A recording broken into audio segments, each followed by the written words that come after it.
ajuda federal. O Ministério da Integração vai enviar 3 milhões de reais para auxiliar os municípios catarinenses atingidos pelas chuvas. O Vale do Itajaí e o Norte são as regiões mais críticas.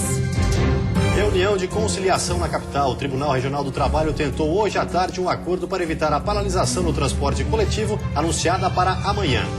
Investimento na saúde. O Hospital de Biguaçu, na Grande Florianópolis, pode iniciar o atendimento ainda esse ano. A unidade está em construção desde 2010, mas a obra foi paralisada várias vezes por causa de irregularidades. Situação precária. A Justiça determina interdição do Presídio Regional de Araranguá. O local está com quase 4 vezes mais detentos do que a capacidade máxima permitida. O Band Cidade desta terça-feira já está no ar.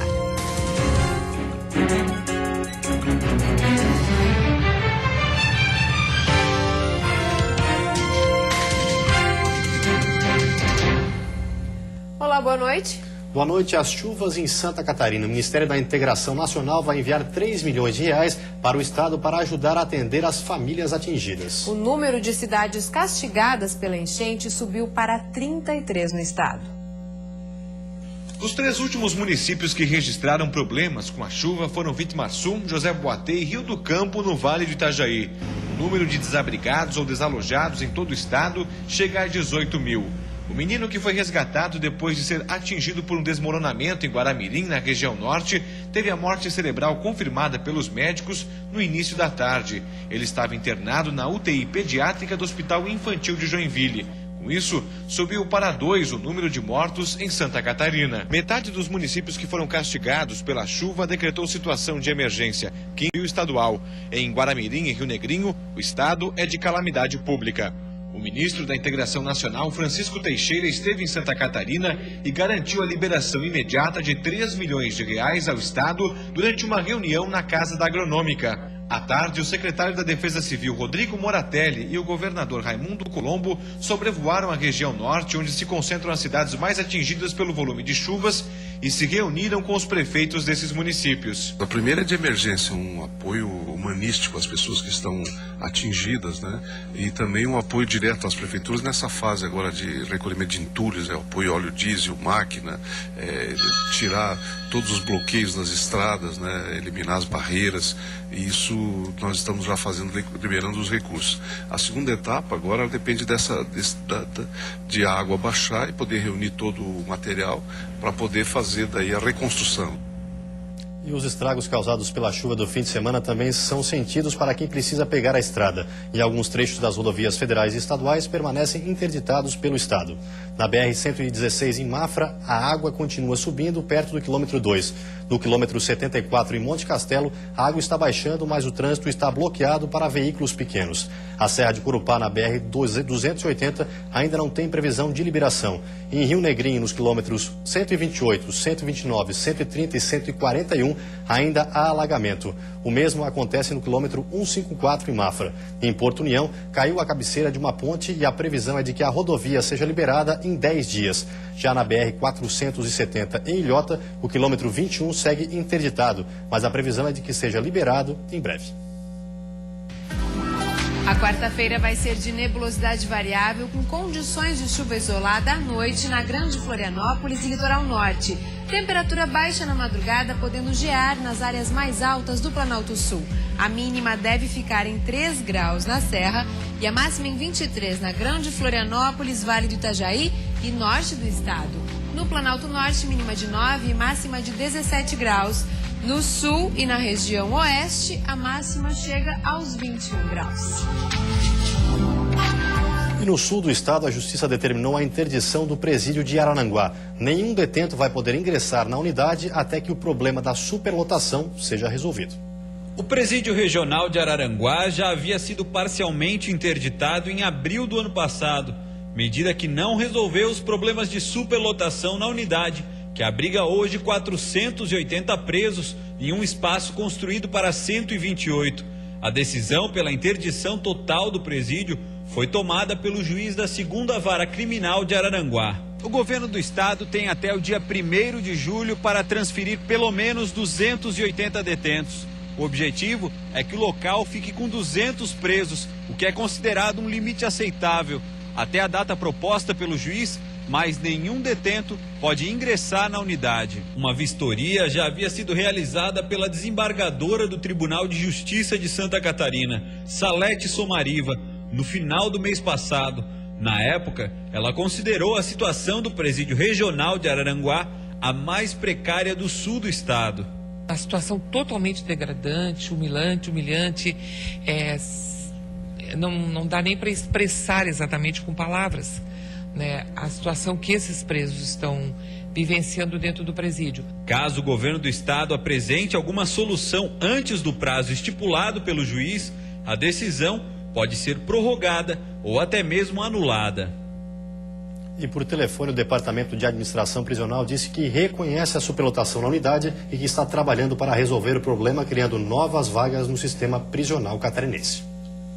E a seguir, a ameaça de paralisação no transporte coletivo da capital após a audiência de conciliação, greve anunciada para amanhã, vai ser decidida hoje à noite. Já em Criciúma, motoristas e cobradores decidiram retornar ao trabalho.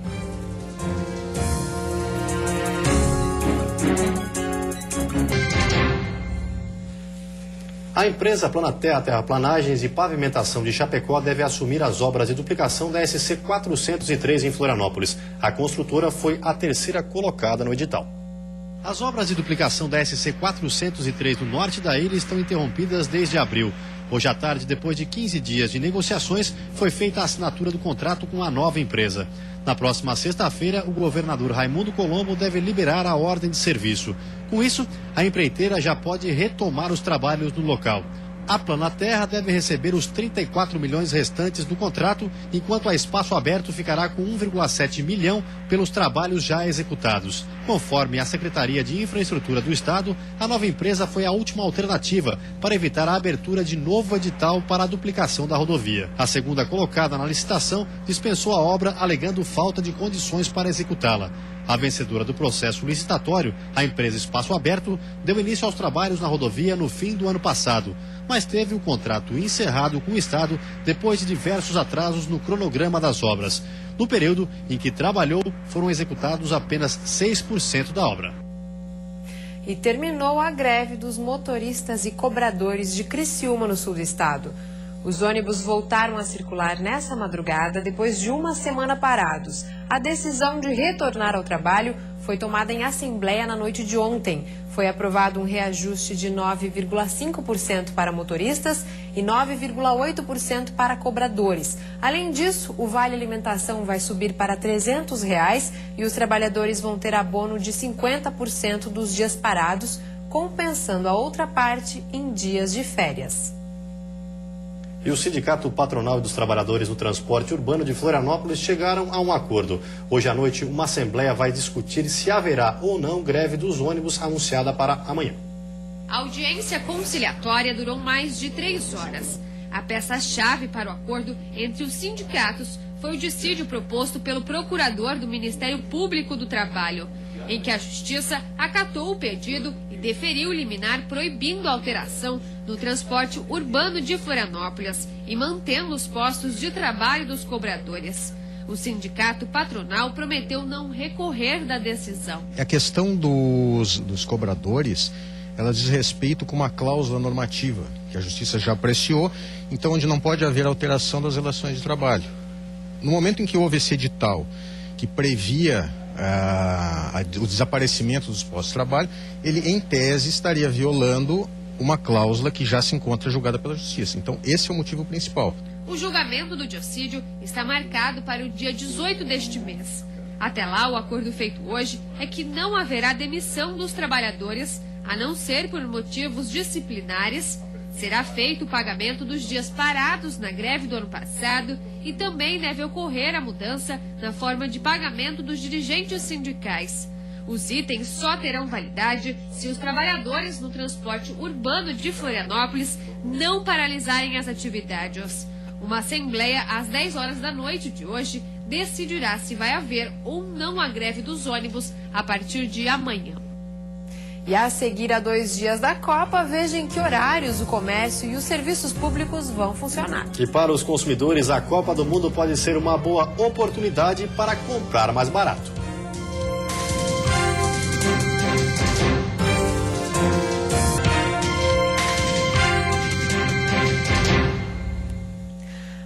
poucos dias do início da Copa do Mundo, muita gente ainda não sabe o que abre e o que fecha nos dias de Jogos do Brasil. Na capital, o comércio e serviços públicos já definiram seus horários.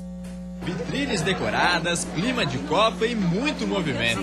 Mas se o comércio pretende lucrar com a Copa do Mundo, isso não vai acontecer durante os Jogos da Seleção Brasileira.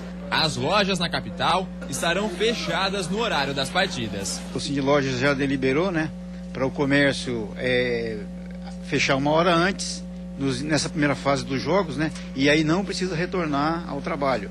No caso de shoppings, daí fecha meia hora antes e abre meia hora depois. Mas não é só o comércio que vai trabalhar em regime especial. Secretarias e órgãos municipais da capital catarinense vão ter expediente das 9 da manhã às 3 da tarde, quando o jogo for às 5 horas. Quando o Brasil jogar às 4, o expediente vai das 8 da manhã às 2 horas da tarde. Escolas, creches e núcleos de educação trabalham normalmente pela manhã. À tarde, fica a critério de cada direção liberar ou não os alunos, sendo que obrigatoriamente precisa ter aula até 2 horas antes do jogo. Na saúde, as UPAs Norte e Sul e Plantão funcionam normalmente. Já os centros de saúde fecham 2 horas antes dos jogos. No Poder Executivo, secretarias e órgãos estaduais vão trabalhar das 9 da manhã às 3 horas da tarde, quando o jogo começar às 5. Já nos jogos que começarem às 4, elas abrem das 8 da manhã às 2 da tarde. Serviços essenciais como saúde, educação, justiça e cidadania, segurança pública e defesa civil não vão ter alteração de horários. Já o judiciário vai trabalhar até 2 horas antes do Jogo do Brasil. Quando a partida começar às 5 da tarde, o expediente começa às 9. E nos jogos que iniciarem às 4, o atendimento será a partir das 8 horas da manhã. Mas não é todo mundo que trabalha com o judiciário que vai para casa na hora do Jogo do Brasil. Nesse escritório, os advogados e funcionários vão se reunir aqui para torcerem juntos pela seleção brasileira. A decoração já está pronta desde a entrada do escritório. Na hora do jogo, o pessoal vai manter um sistema de plantão para atender casos emergenciais. Normalmente já acontecem confraternizações. Vocês podem ficar aqui, vai ter um telão com projeção da imagem, enfim, dos jogos. A gente vai oportunizar isso para todos aqui do escritório. E na época da Copa do Mundo, o aumento na produção de alguns itens pode ser uma boa oportunidade para o consumidor comprar produtos mais baratos. Em época de Copa do Mundo, alguns setores do comércio acabam mais movimentados. Neste mercado, a maior procura é pelo setor de bebidas. De acordo com a pesquisa industrial mensal do IBGE, refrigerante, chopp e principalmente cerveja tiveram um incremento de 2,5% na produção. E aumento de produtos nas prateleiras é sinal de promoção. Sebastião aproveitou para garantir a bebida durante a Copa. Na época dos jogos a gente sempre costuma consumir mais um pouco, né? Em virtude dos jogos, de acompanhar toda a seleção, então a gente consome mais. E qual é o produto que você acaba comprando um pouquinho mais? A cerveja, né? Cerveja é um produto que a gente utiliza bastante durante os jogos. Mas não é só no mercado que o consumidor pode aproveitar as ofertas do período. Para quem deseja investir em um novo eletrodoméstico, vale a pena conferir os preços das TVs. Não é à toa que aparelhos de televisão ganharam destaque no comércio. A produção de eletrodomésticos da linha marrom de janeiro a abril teve um crescimento de mais de 40%. Uma boa oportunidade para o consumidor. Você ficou surpreso com os preços das televisões? Fiquei. Dessa aqui eu fiquei. Quando é que o senhor pretende levar? Amanhã eu estou com ela na minha casa. Vai curtir os jogos da Copa? Se Deus quiser. De verde, amarelo ou não, à vista ou parcelado. O importante é aproveitar as oportunidades para fazer bons negócios e com responsabilidade. Afinal, mesmo se o Brasil for o campeão, as contas estarão lá esperando depois da Copa. A festa do Pinhão em Lages começa na sexta-feira e uma das atrações é a Sapecada da Canção Nativa. O festival de música tradicionalista vem revelando talentos há 22 anos. Zete Galdéria, como é conhecida no meio tradicionalista, faz questão de não deixar morrer a tradição gaúcha. O modo de vestir já diz muito sobre ela. A intérprete se prepara para mais uma vez subir no palco da Sapecada da Canção Nativa.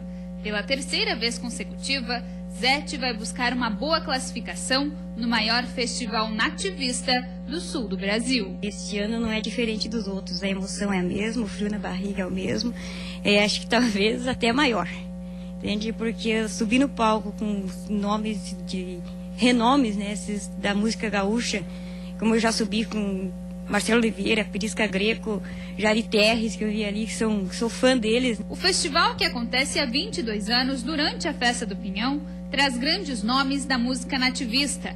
Para esta edição, 650 músicas foram inscritas e dessas, 16 foram selecionadas para participar da Sapecada da Canção Nativa, que acontece na próxima segunda-feira, no Parque de Exposições Conta Dinheiro. As 16 sobem em palco no domingo, né, a 14ª Sapecada da Serra Catarinense, e mais 16 da Sapecada da Canção Nativa na segunda-feira, sendo que a grande final será na terça com as classificadas da Serra Catarinense e também da Canção Nativa. Nomes consagrados no meio nativista despontaram na Sapecada. Luiz Marenco e Elton Saldanha são alguns deles.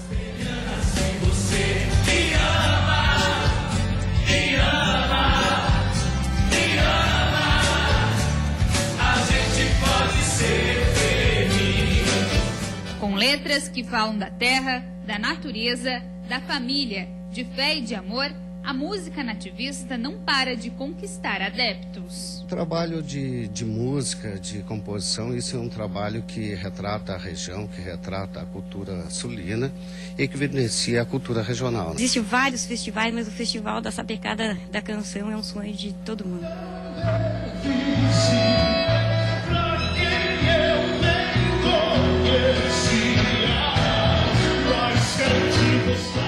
E a seguir, lei de amparo à mãe que estiver amamentando já está em vigor no estado. Estabelecimentos que proibirem a prática podem ser autuados. E ainda, depois de passar 2 anos fechado por irregularidades, o Hospital Regional de Biguaçu pode começar a atender a população a partir de setembro.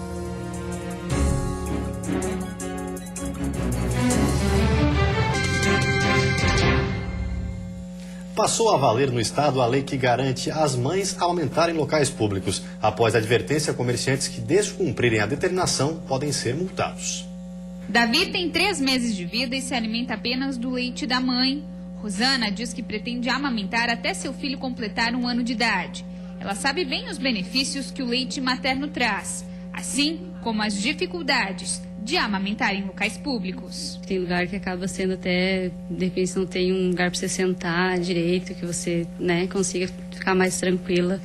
É até meio constrangedor, de repente, o lugar que você vai ficar, né? A partir de agora, as mães passam a ter esse direito garantido por lei em todo o estado.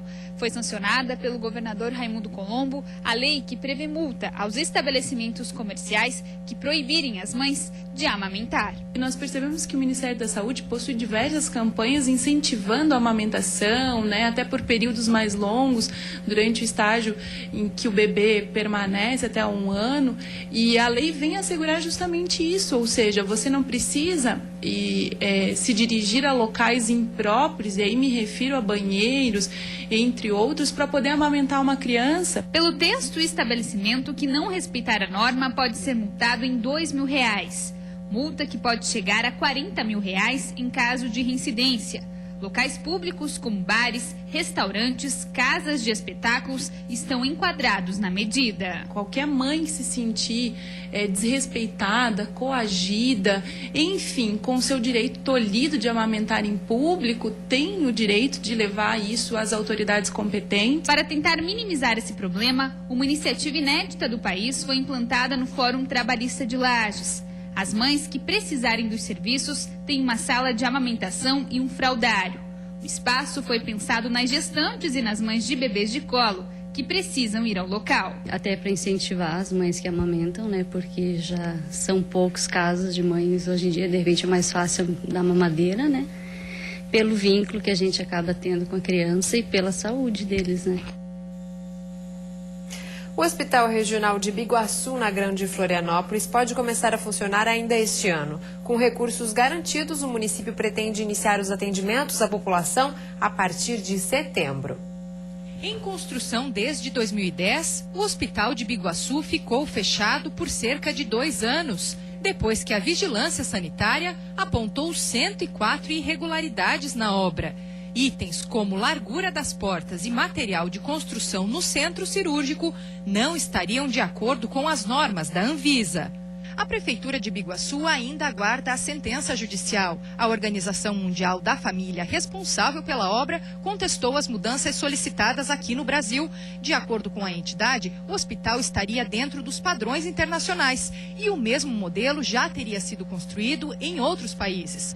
Com o argumento, a entidade conseguiu reduzir o número de reformas. Mesmo assim, laudos técnicos apontaram que 35 itens, pelo menos dos 104 inicialmente apontados, terão que ser alterados. O projeto e a execução, no valor de 24 milhões de reais, não foram suficientes. Para terminar as adequações, o governo do estado vai liberar R$1.400.000 e os equipamentos serão comprados com recursos federais. Em visita a Florianópolis na semana passada, a presidente Dilma Rousseff anunciou a liberação de quase 5 milhões. A previsão é finalizar o hospital até setembro. Nesse período, a gente pretende, nos próximos dias, já iniciar o processo de contratação da entidade filantrópica, que irá administrar o hospital pelo prazo de 30 anos. Para a Associação Empresarial e Cultural de Biguaçu, que junto com outras entidades formou uma comissão para acompanhar o andamento dos trabalhos, a expectativa é positiva para uma obra que vai minimizar a espera por atendimentos em saúde na Grande Florianópolis. Mesmo que inaugure o hospital, que se verifique quem será que vai gestionar o hospital, essa comissão seja permanente. A estrutura terá 110 leitos e capacidade para realizar 8.300 exames e 400 cirurgias por mês. Já quanto aos custos extras, a Prefeitura pretende cobrar o seu ressarcimento na Justiça. Resolver de uma forma por todas o hospital, a gente vai cobrar na Justiça da organização, porque a gente entende que a responsabilidade era dela finalizar essa obra dentro da legislação brasileira. E antes de encerrarmos, uma olhadinha no trânsito da capital. Aí você acompanha imagens ao vivo das pontes Colombo Salles e Pedro Ivo Campos. Movimento intenso nos dois sentidos, mas praticamente parado para quem deixa a ilha de Santa Catarina. Agora, em Florianópolis, 19 graus. E vem aí o Jornal da Band. Uma ótima noite para você e até amanhã. Boa noite, até amanhã.